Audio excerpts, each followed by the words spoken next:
The grandfather clock in the corner of my childhood home marks each second with the same steady tick it's kept since 1962. I stand frozen in the living room, phone clutched against my chest, while my mother's voice carries from the kitchen with the scent of Earl Grey tea. "You need to reconsider your wedding plans, Rachel." Brittany sprawls on the antique sofa, her mascara smeared beneath reddened eyes. A tissue shreds between her fingers. The November sun catches my engagement ring, scattering light across the wall. 3 days ago, that light felt like a beacon of hope. Mom returns with a silver tea tray, the one she brings out when she wants to soften bad news. "Brittany is absolutely devastated about your announcement timing." The carefully selected photo album of Ethan's proposal sits untouched on the coffee table. Inside, crisp autumn leaves frame our happiest moment. My fingers itch to open it, to show them the pure joy captured in those images. But Brittany's next words freeze me in place. "You couldn't wait just a few more months." Her voice cracks. "You know what I've been through." The room spins as understanding dawns. They've transformed my engagement into an attack on Brittany. My throat tightens as I remember 3 days ago, standing among fallen leaves in the Blue Ridge Mountains. Ethan knelt before me, his hands steady as he held out a vintage sapphire ring. 6 years together, he had said. "And you've never asked for the spotlight, but you deserve to shine, Rachel." We'd planned everything so carefully. A modest February wedding, 80 guests, no elaborate pageantry, just us, surrounded by the people we love most. The memory dissolves as my mother sets a teacup before me with practiced precision. "Did you even think about how this would affect your sister?" I'd driven here full of hope, imagining their excitement. The disappointment on Mom's face when I shared the news still burns. She had congratulated me, yes, but her eyes had already shifted toward Brittany's bedroom door. "But how will Brittany handle this?" Those words, so familiar they could be our family motto. I feel myself shrinking, shoulders curving inward. An old habit resurfaces the need to apologize for taking up space. "I can't believe you're doing this." Brittany launches to her feet. "Everything always works out for you." Mom rushes to comfort her, one hand stroking Brittany's hair while shooting me a disapproving glance. My wedding planning notebook slips from my lap, pages of careful sketches and lists scattering across the floor. As I scramble to collect them, my gaze catches on the family photos lining the wall. My high school graduation photo tucked in a small frame near the bottom. Above it, Brittany's Sweet 16 portrait dominates in an ornate gold frame. My master's degree celebration snapshot, barely visible behind a potted fern. Brittany's first job photos centered on the wall. The visual evidence of a lifetime spent stepping back, making room, shrinking myself to prop up my sister's fragile ego. I picked February because it's off-season, I hear myself explaining, hating the tremor in my voice. The venue was available and... February was supposed to be my fresh start. Brittany's voice rises. My therapy group planned. That's enough. Mom's tone carries the weight of final judgment. "Rachel, your sister needs this time to heal. Surely you can postpone." The grandfather clock strikes 3, each chime reverberating through my bones. I look down at my engagement ring, at the delicate vintage setting Ethan chose because he said it reminded him of my quiet strength. Quiet strength. The words echo as I gather my scattered wedding notes, watching a page of venue options slide under the sofa. I think of Ethan waiting at home, probably grading papers at our kitchen table, ready to hear how my family celebrated our news. "I'll think about it," I whisper, but the words taste like betrayal. Mom nods, already turning back to Brittany.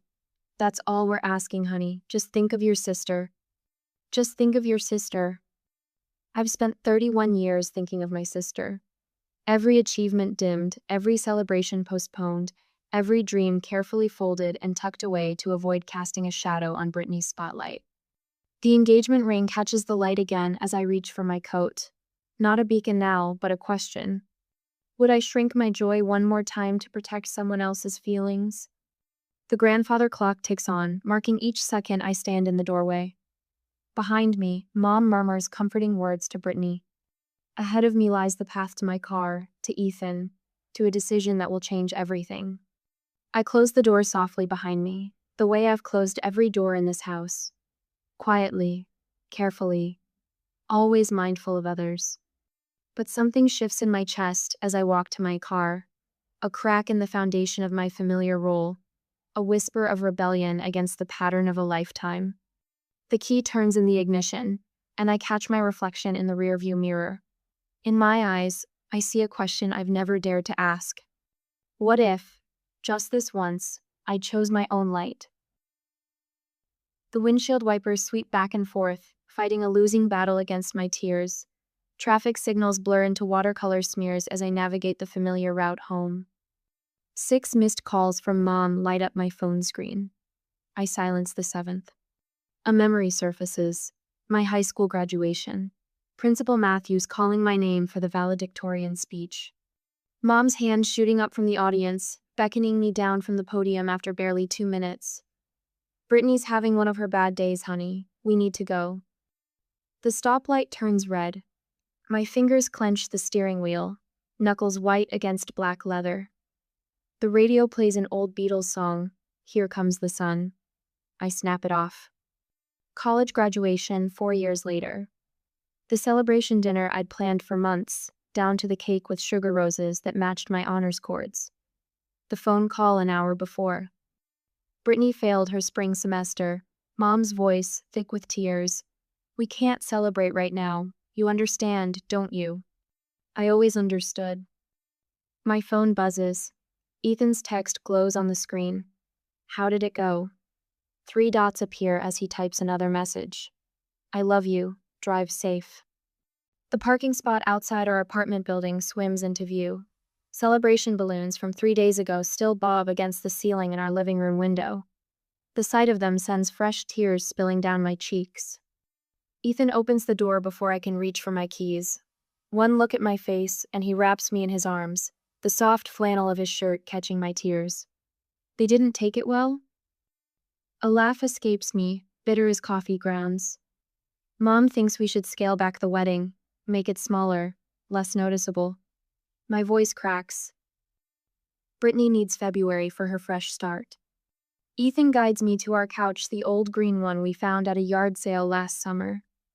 My engagement ring catches the late afternoon light, sending prisms dancing across the wall. More tears blur the rainbow colors into a smear. Tell me everything, he whispers. The story spills out between sobs, Mom's disapproval, Brittany's tears. The weight of 31 years of shrinking myself pressing down on my chest until I can hardly breathe. My phone chimes again. Mom's 12th missed call. A text follows. Rachel, be reasonable. Your sister needs support right now. What about a small courthouse ceremony? Ethan reads the message over my shoulder, his jaw tightening. He kneels beside the couch, taking my hands in his. This time, we're putting you first. The words unlock something in my chest. A sob tears loose, then another. Years of swallowed celebrations fighting their way up my throat. My promotion last spring. The dinner announcement interrupted by Brittany's latest crisis, another failed relationship, another need for Mom to rush to her rescue. My careful PowerPoint presentation about communication strategies sitting untouched on my laptop while Mom helped Brittany craft angry texts to her ex. The phone rings again. Not Mom this time, Aunt Karen, Dad's sister.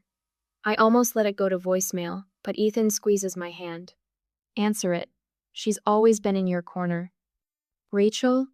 Aunt Karen's voice carries the familiar Kentucky lilt that always reminded Dad of home. Julia told me what happened at your mother's house. I didn't mean to cause trouble. The old reflex kicks in, apologize first, exist second. Stop that right now. Steel enters her tone. You're allowed to be happy. Your father would be horrified to see how they're treating you. The mention of Dad sends fresh tears spilling. I curl deeper into the couch cushions, phone pressed to my ear. I don't know what to do. Yes, you do. Karen's voice softens. You're just scared to do it. My phone chirps with an incoming text. Julia, I've watched this happen for 15 years. It's not right. Don't let them steal your joy. Ethan disappears into our spare room and returns with the wedding planning book. He sets it on the coffee table, pages falling open to venue options. My handwritten notes line the margins, guest list ideas, flower choices, the beginning of our vows. My hands shake as I trace the words. Maybe we should just elope. Ethan reaches under the coffee table and pulls out a leather-bound journal I've never seen before. The pages fall open to his familiar handwriting. September 2019. Rachel's museum exhibit opening. Linda called about Brittany's fender bender. Rachel left early to help. December 2020. Rachel's article published. Celebration dinner canceled when Brittany lost her job. March 2022. Rachel's promotion. Family dinner became 3 hours of crisis counseling for Brittany's breakup. The list goes on, page after page. Every achievement dimmed, every celebration postponed, every dream carefully folded and tucked away. I started writing them down, Ethan says quietly, because I needed you to see the pattern someday, when you were ready. The bathroom mirror reflects my tear-stained face. Red eyes, smeared mascara, but something else too, a spark of defiance in my father's hazel eyes. Aunt Karen's voice echoes in my memory. You're allowed to be happy. Julia's text glows on my phone. Don't let them steal your joy. The wedding invitation sample sits on our kitchen counter.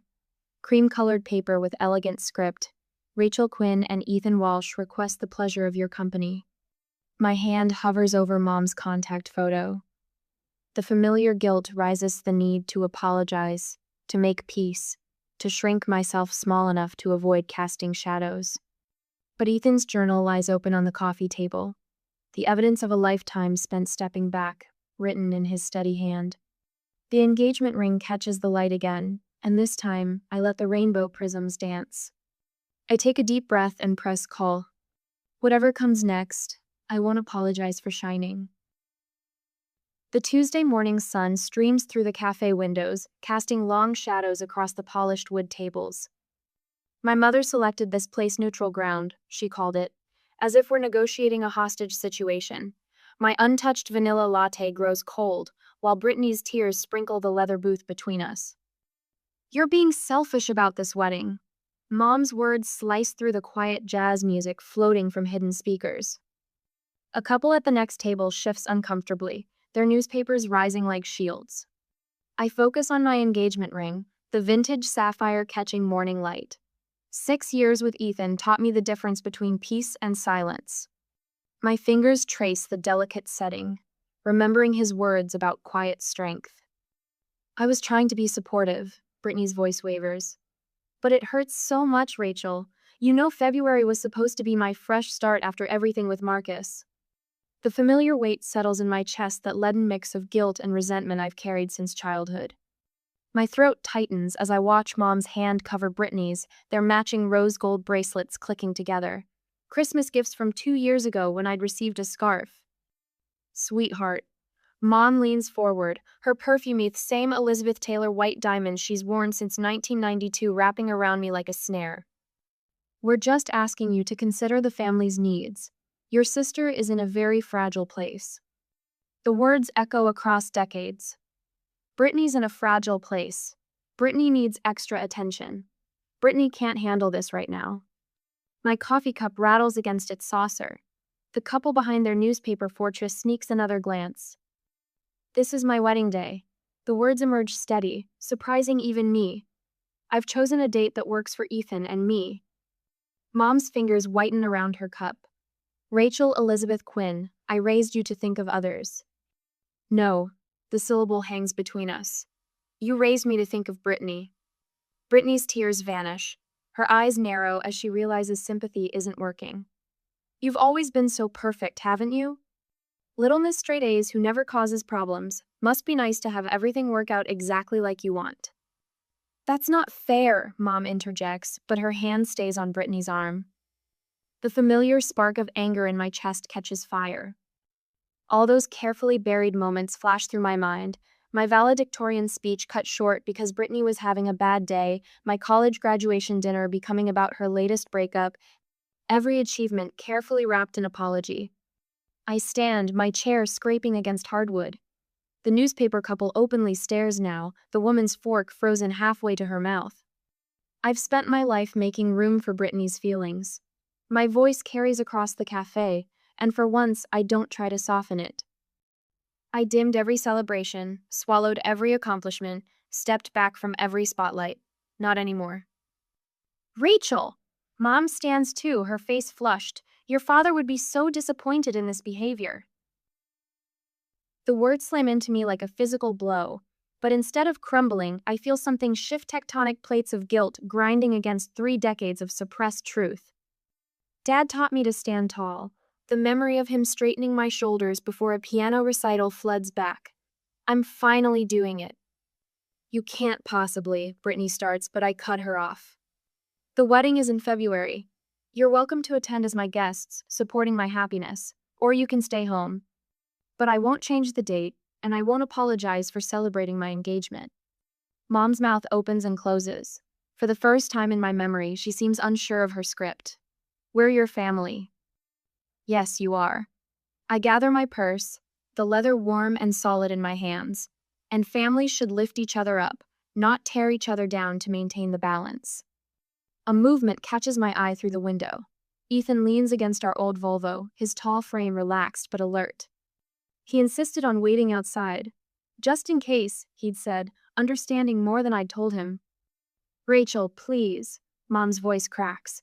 Think about what you're doing to this family. I am. I leave enough cash on the table to cover all our drinks. I'm showing Brittany that she's strong enough to handle other people's joy. I'm showing you that enabling her isn't love. And I'm showing myself that I deserve to shine. The walk to the door feels endless. Every step echoes with memories of backing down, of making myself small.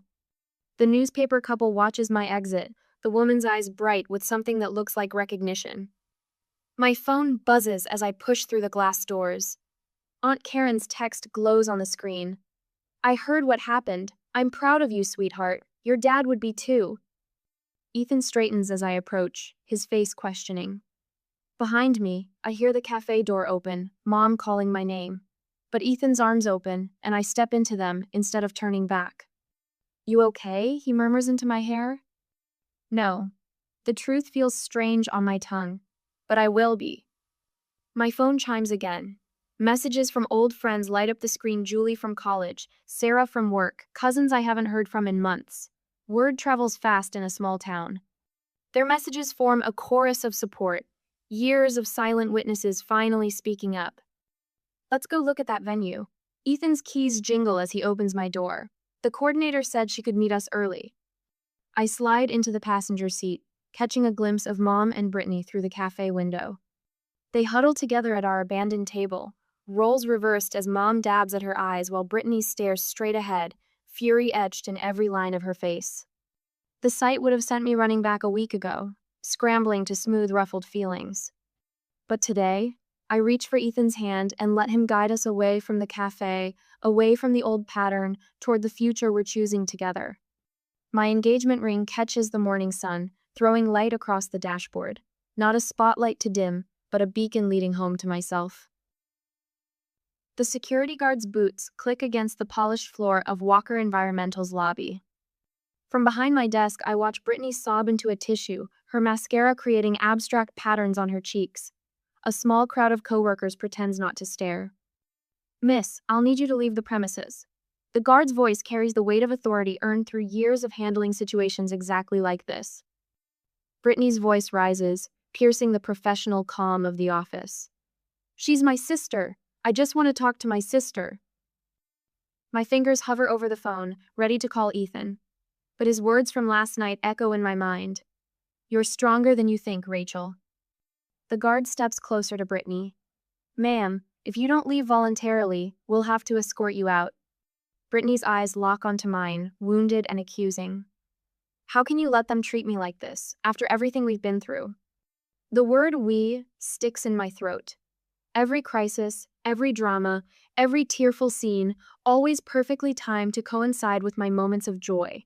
My high school graduation, my college acceptance, my first promotion, and now, my wedding. My phone buzzes. A text from Aunt Susan. Think about what this wedding is doing to your family. 3 similar messages wait unopened from cousins I haven't spoken to in years. Brittany rises, swaying slightly, her voice carrying across the lobby. My sister is getting married without me. My own sister. The guard moves forward, but I stand up. No, I'll handle this. Walking across the lobby feels like crossing a battlefield. Every eye follows my progress. My sensible heels tap against the floor, steady, certain, the rhythm of my father's watch when he'd wind it each morning. Brittany. My voice comes out stronger than I expect. You need to leave. But Rachel. Now. The word carries no anger, no drama, just certainty. She takes a step back, surprise flickering across her tear-stained face. Mom was right, you've changed. Yes. The simple truth of it settles in my chest. I have. The guard escorts her out. Through the glass doors, I watch her fumble with her phone, no doubt already crafting the social media post about families torn apart. Back at my desk, I open Facebook. There it is, a photo of Brittany and me from Christmas, captioned with a paragraph about sisterly bonds destroyed by pride. The comments flood in, distant relatives and family friends offering sympathy and shock. My cursor hovers over the keyboard. 6 years of communications work has taught me the power of words. I type a single sentence. Rachel Quinn and Ethan Walsh joyfully announce their upcoming February wedding. Add a simple photo of us from the engagement. Click post. That afternoon, my therapist's office wraps around me like a warm blanket. Dr. Marshall's kind eyes watch as I describe the morning's events. Your mother learned these tactics from her mother, she says. And her mother before her. Tears as weapons, guilt as currency, love with conditions. I always thought I was protecting them by staying small. The tissue in my hands shreds, just like Brittany's had this morning. But I was protecting myself, wasn't I? From having to face their reaction if I ever stood up straight. And now? Now I'm planning my wedding. A smile tugs at my lips. The invitations went out yesterday. 80 guests, string quartet, garden venue, everything Ethan and I wanted. My phone lights up. A message from Julia. You won't believe what Brittany's telling people about the wedding. She's planning to make a scene, show up uninvited, says she'll expose you. Dr. Marshall watches me read the message. What are you feeling right now? Relief. The answer surprises me, because now I know exactly what to do. That evening, Ethan and I sit with the wedding planner, Beth, in her cozy office. The wall behind her desk displays photos of happy couples, proof of other storms weathered, other joy preserved. Security isn't uncommon these days, Beth says, sliding a contract across her desk. Especially for smaller, intimate ceremonies, we'll have 2 plainclothes officers. Professional, discreet. They'll handle any uninvited guests without creating a scene. Ethan's hand finds mine as I sign. His fingers are warm, steady, like him. At home, my phone rings. Linda's number. The voicemail she leaves drips with tears. How could you do this to your sister? A Christmas card arrives, though it's barely November.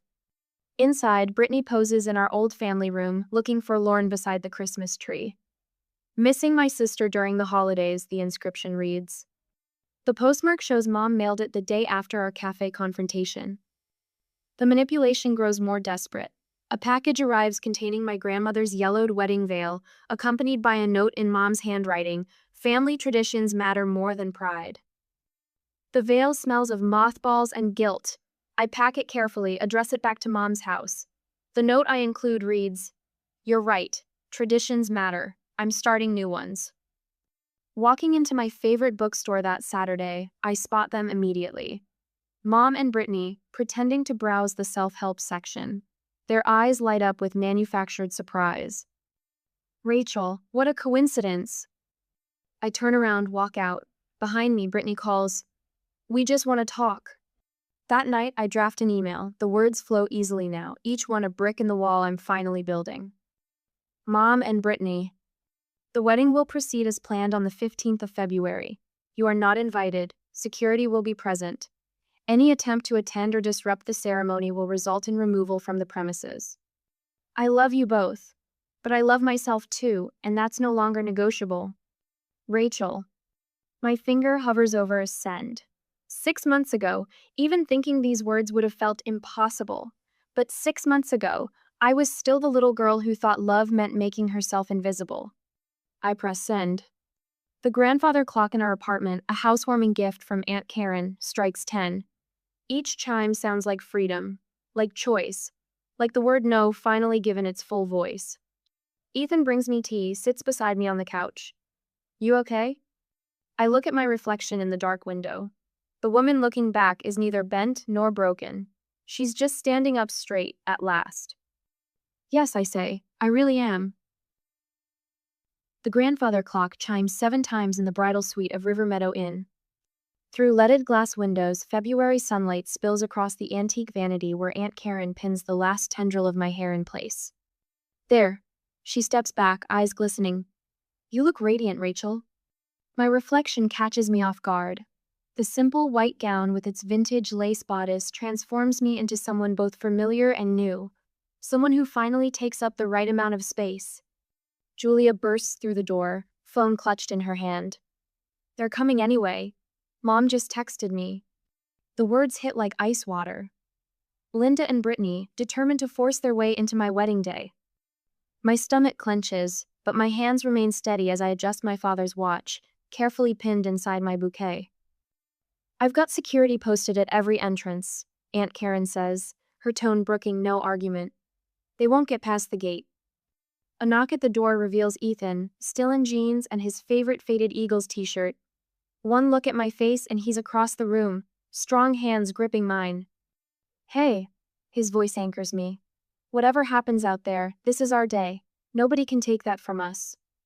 The window overlooks the courtyard where our simple decorations catch morning light white lanterns and garden roses, exactly as we planned. My gaze fixes on the horizon where the Blue Ridge Mountains rise, solid and unchanging.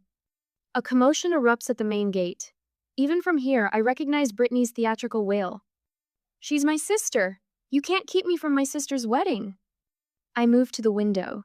Linda and Brittany stand at the security checkpoint, dressed as if for a society gala. Linda's wine-colored gown sparkles with too many sequins. Brittany's white dress screams for attention.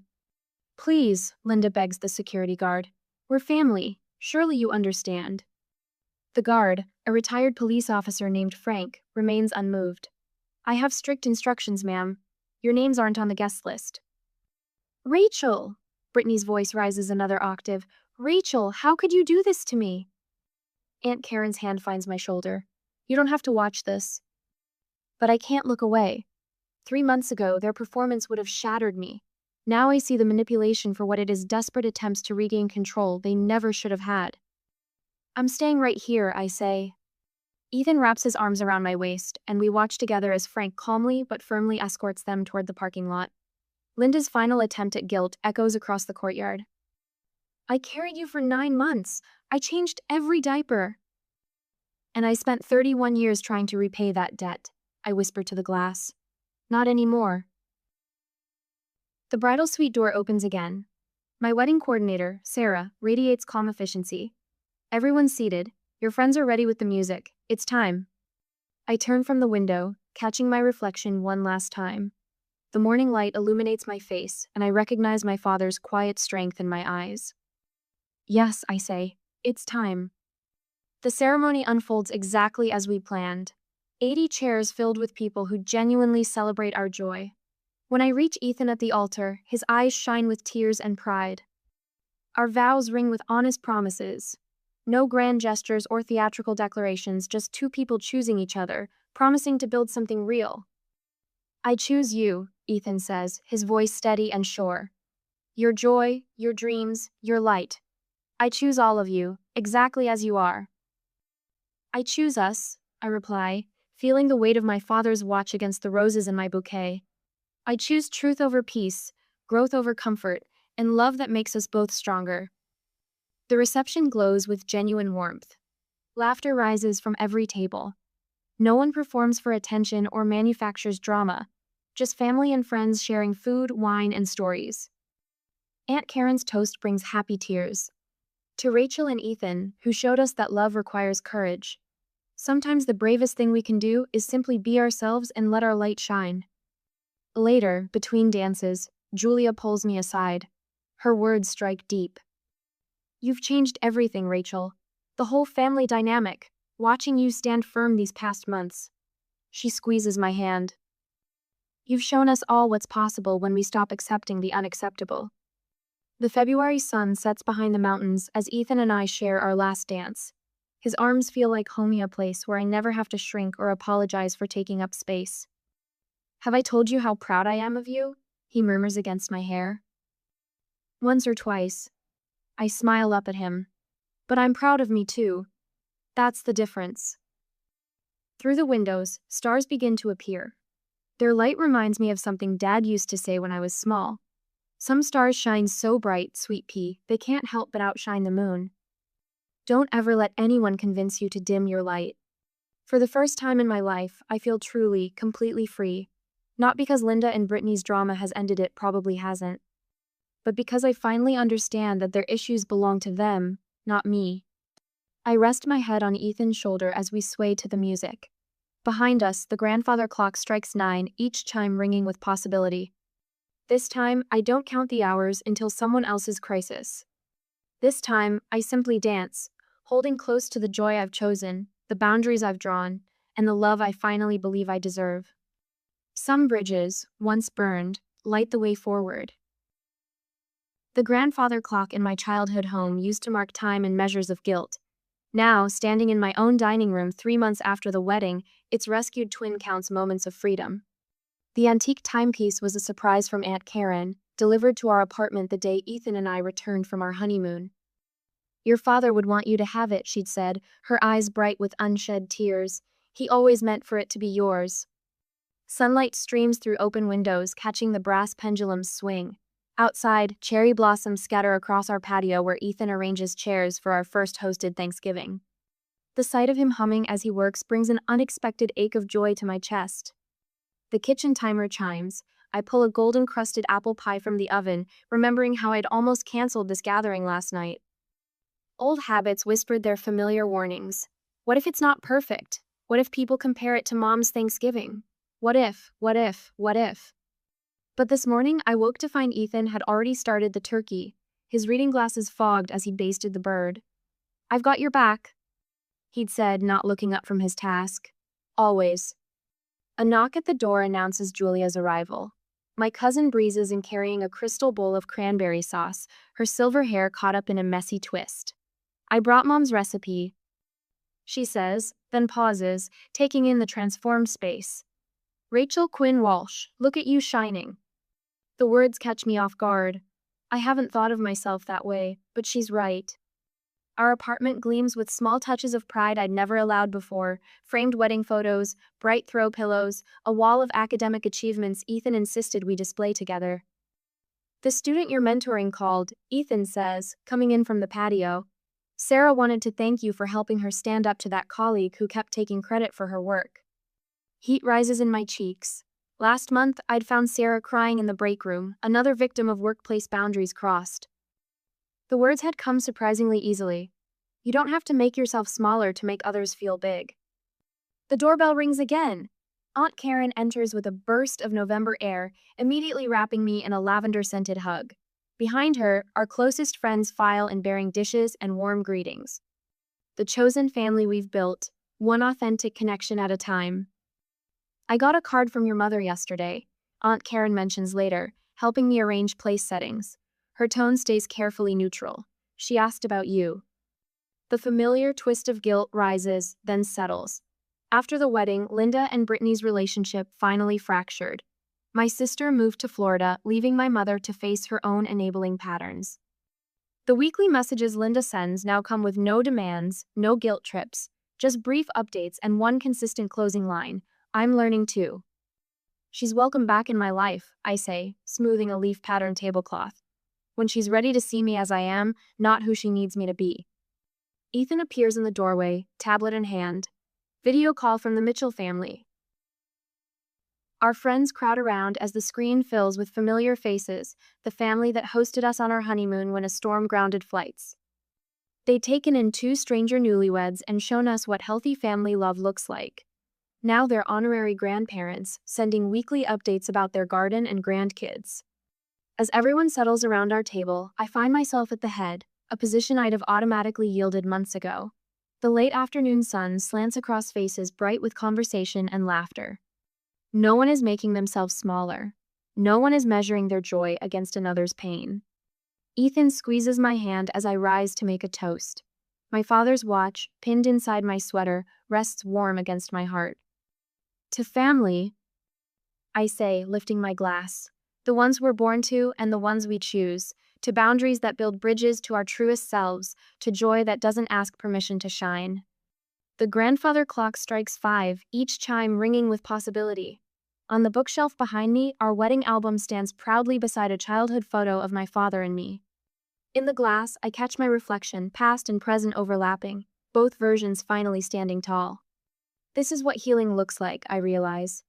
Not the absence of scars, but the presence of growth. Not the denial of what was, but the courage to choose what could be. I look around at these beloved faces, each one a mirror reflecting back my undiminished light. Some lines, once drawn, remake everything that follows. On this canvas of chosen family and reclaimed joy, we paint our future in colors of truth.